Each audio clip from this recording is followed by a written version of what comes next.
First of all, I have to say, wouldn't you know I get laryngitis, right? And for somebody who's in elected office, we know that that's not a good thing. So please bear with me. And I want to thank Chuck so much for his comments this morning and for being a dear friend.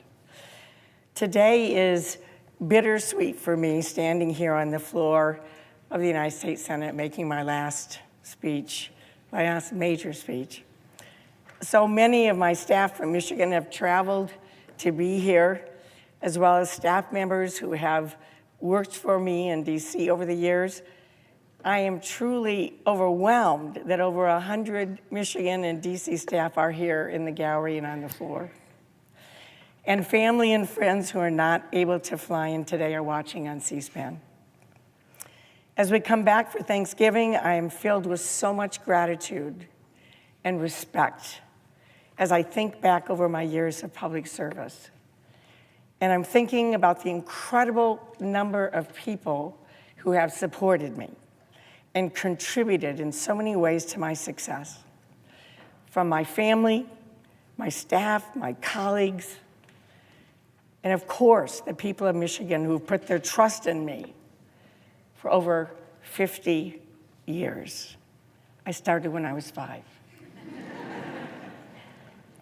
From Ingham County Commissioner to state legislator to U.S. Senator. Michigan, you will always be in my heart. Today is about recognizing all of you. As some of you know, I lost my mom just a week ago. I suspect she's tuning in from heaven's version of C-SPAN right now, watching me, listening, just as she has always been watching and supporting me my whole life. Mom not only lived a long life, 98 years of age, but a rich and meaningful one. Her hard work, her kindness, her strength, and her loyalty were a true gift to me, to my brothers, my children, my whole family. There are always unsung heroes of every story, and I want to start with mine, and that is my family. My son, Todd, my daughter, Michelle, my daughter-in-law, Sarah, my son-in-law, Scott, and my 5 incredibly talented and amazing grandchildren. They are the most talented grandchildren we've ever seen. Ari, Willow, Avery, Everett, and Violet. My mom and my kids have all appeared in many campaign ads over the years. Even my brothers, Len and Lee, starred in an acclaimed closing ad that caused me to beat an incumbent Republican to first be elected to the United States House. When my kids were young, they too broke down barriers.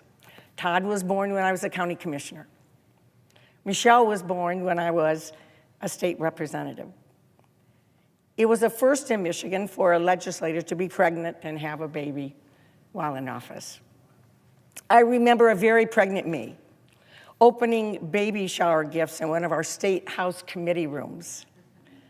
Most of my male colleagues didn't know what to buy for a baby shower, so I got a lot of stuffed animals. My family members have marched in countless parades, attended thousands of events with me, and planned birthday parties and holidays around the legislative calendar. They've sacrificed their time and in many cases their personal privacy, and through thick and thin have always been there for me, and I am incredibly grateful. And I love you all so much. My family story has inspired my work as an elected official. I grew up in Clare, Michigan, where my mom was director of nursing at our small rural hospital. This sparked my lifelong interest in healthcare. As a 24-year-old grad student at Michigan State University, I led an effort to save Ingham County's medical care facility from closure. It was the only nursing home that served low-income seniors at the time. I had never been involved in politics before, but I knew it was wrong to close that facility.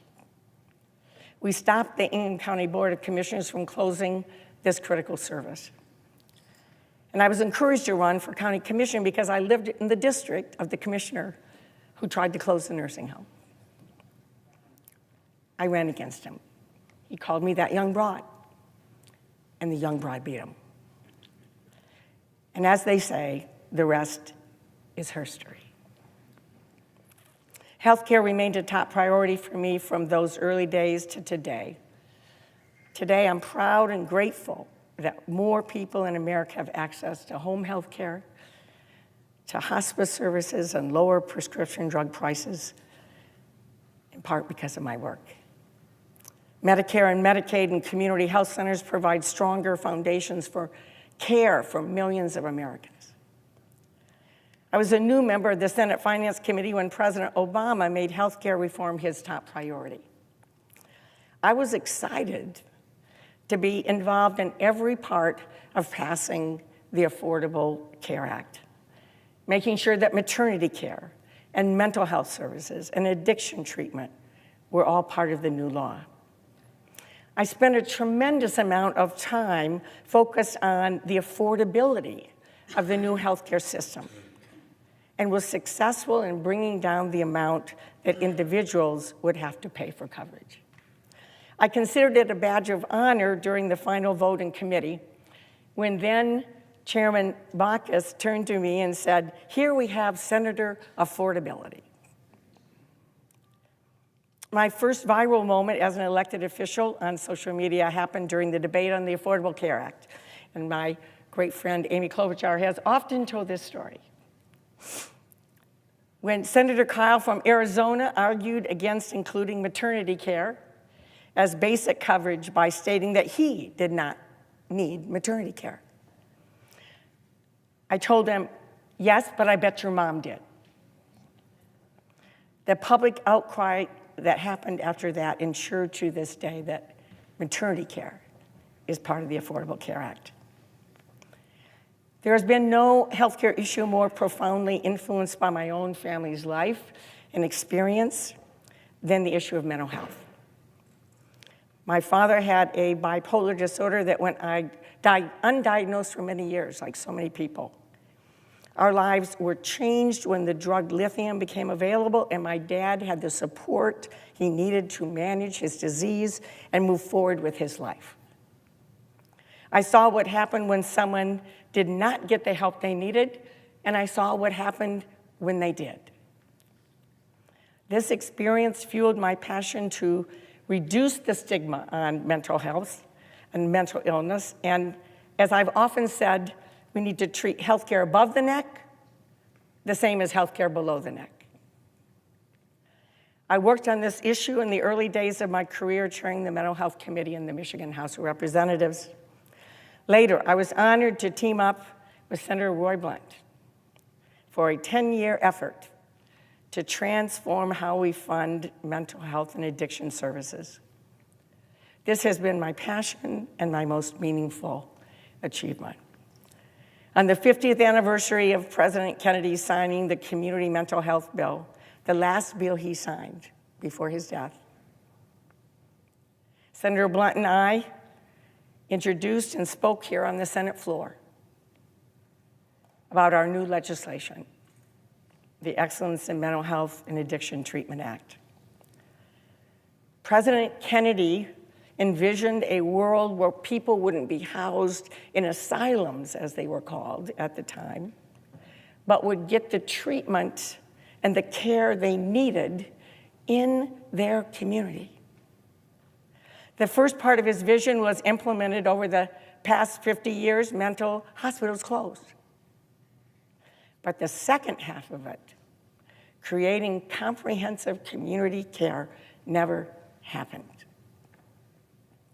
Senator Blunt and I worked intensely over the past 10 years to make the second half of President Kennedy's vision a reality by creating comprehensive community behavioral health clinics, or CCBHCs, where clinics are funded as healthcare, not just through grants that stop and start. Now, because of our bipartisan efforts, culminating in full funding in the Safer Communities Act, we are in the midst of creating comprehensive community-based care across the country. And I thank you, all of you, for your help so many people here for your leadership and help in making that happen. We now have more than 500 community behavioral health clinics providing care across the country, with more being created every day. Millions of people now have the dignity of receiving mental health care and addiction treatment in their community, instead of sitting in an emergency room or in a jail or sleeping on the street. The goal, of course, is to have every community in every state provide these critical healthcare services. I intend to continue to do everything I can to support your efforts to make sure this transformation is completed. I am forever grateful to the people of Michigan for the trust they have shown in me over these years. I've lived in Michigan my whole life, and I've viewed the work in DC as a commute to work, long-distance commute to work. Not as long as the West Coast, but a commute to work. I see everything through the eyes of Michiganders in our beautiful state. Our Great Lakes and our water are part of our Michigan DNA. Protecting our water has been my passion, from passing my very first bill in the Senate, which bans oil and gas drilling in the Great Lakes, to authoring the Great Lakes Restoration Initiative. This landmark initiative has helped transform the health of our lakes and watersheds, and will continue to do so in the future. Looking through the lens of Michigan again, I've understood that we don't have a strong economy unless somebody makes something and somebody grows something. For this reason, I've been a member of the Agriculture Committee at every level of government where I've served, both state and federal. And I've been deeply involved in efforts to protect and expand American manufacturing, including the new clean energy revolution occurring in our country. It has been my privilege to put my stamp on our nation's farm and food policy. I have frequently said that you can see Michigan on every page of the farm bills I've written. As the author of the specialty crop title in the Farm Bill, I'm grateful that the full diversity of farms, small and large, are now reflected in our funding, in our agricultural policy. I'm so pleased that families across our country have access to healthy, locally grown foods through farmers markets and urban agriculture, and our children can count on permanent funding for summer meals and other critical food assistance. I like to say that I suit up every day to fight for Michigan. And there's no truer statement than my work on behalf of Michigan workers and Michigan manufacturing. I'm so proud to have championed the auto rescue in 2009, to change tax incentives to invest and make things in America, and toughen our laws to support American manufacturing. I know we have the best workers in the world. And I know also that Michigan manufacturing is well positioned to prosper in the future. I want to take a moment, of course, to thank all of you. All of my great, great colleagues on both sides of the aisle, both past and present. So many of you have been wonderful partners in getting things done. And I'm so grateful for your friendship. I'm especially grateful for my Michigan partners. First, the amazing Carl Levin. And now my dear friend, Gary Peters. I like to say we're the 1-2 punch for Michigan. As we all know, to be effective, it's not necessary to agree with someone on everything. In fact, I don't agree with anybody on everything. It's only necessary to agree on one thing, one problem that needs to be solved, and then agree on the way to solve the one thing. Then we look for another colleague across the aisle to work with on one thing.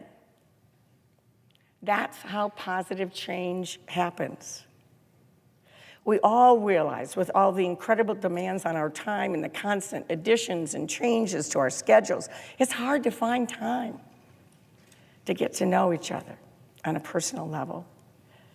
Over the years, I've been so grateful for the bipartisan women senators' dinners, the international travel that we have that is so important. And playing Christmas carols on the piano at the Senate prayer breakfast is something I have thoroughly enjoyed. Exchanging stories about our families, our faith, our personal challenges have made a real difference.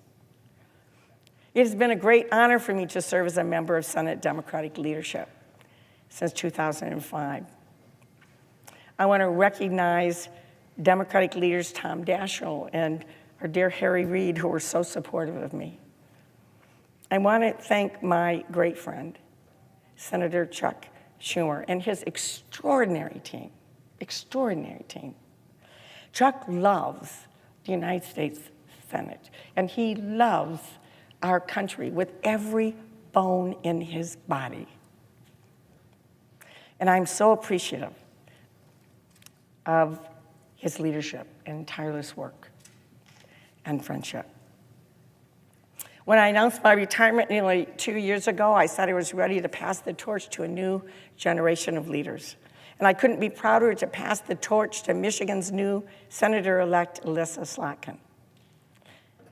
I know she will have the heart and the talent for this job and will do great things for our state and our country. I've thought long and hard about how to express my gratitude to the smartest, hardworking staff that I could ever have imagined. Truly, my success comes from their amazing efforts. Over 500 bright, talented professional staff have worked for me over the past 50 years. That's unbelievable. Many of them for decades, and that doesn't include countless volunteers and interns. I want you to know, interns are everywhere, the staff are everywhere. I want you to know how moved I am that so many of you took time to be here today or tuning in on C-SPAN. You are much more than employees, you are family. I've watched many of you get married several times thanks to our office and watched our children grow up, your children grow up as well. You are truly my dear friends. You have raised the bar for the kind of service the people of Michigan should expect from their elected officials. You have been there for me personally through the best of times and through the rough patches as well. You have cared and persisted, and together we have achieved so much, whether it's policy changes or helping literally millions of Michiganders cut through the bureaucracy and solve a personal problem. I salute each and every one of you, and I thank you for your service to Michigan and our nation.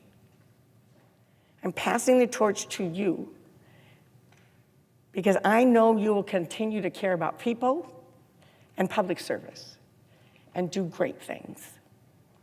I could not have done this without you. As I close, I want to acknowledge the important moment that we are in as a country. We all know there's great division, promoted by so many who want to gain their own power at America's expense. Yet we have so much in common. We all love our children and want the same things for them to be successful. We all want safe communities and a chance to be rewarded for our hard work. We can heal the divide and work together if we just look for that one thing that we can agree on to make our lives better and get it done. And then we can look again for that one thing. If we don't let the haters divide us, we can rebuild trust with one another and be the America we want to be. This is my hope and my prayer for all of us. As I begin this next chapter in my life, my heart is truly filled with gratitude. To my family, my colleagues, my staff, to the great people of Michigan. Thank you one and all from the bottom of my heart. It's been an honor to serve you. Thank you.